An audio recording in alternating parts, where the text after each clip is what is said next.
బాబు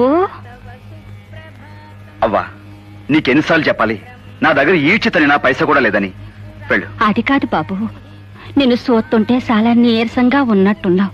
తిండి కూడా తిన్నట్లేదు. అలాగుంటే శ్వాసొచ్చి పడిపోతావు బాబు.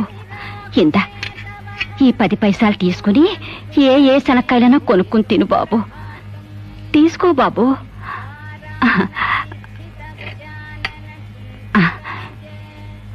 తీసుకో బాబు.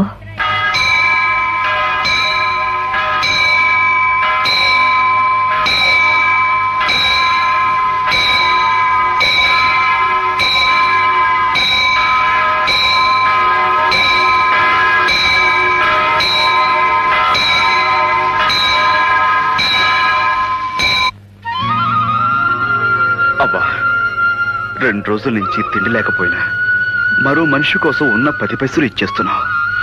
ఎంత గొప్ప మనసవ్వా నీది. మళ్ళీ ఇంకో 10 పైసలు సంపాదించగలననే నీ ఆత్మవిశ్వాసం ఎంత గొప్పది. అవ్వా, నాకు ధైర్యం వచ్చింది. నేను సాధిస్తాను. నువ్వు ఇచ్చిన ఈ 10 పైసలతోనే 50 లక్షలు సంపాదిస్తాను.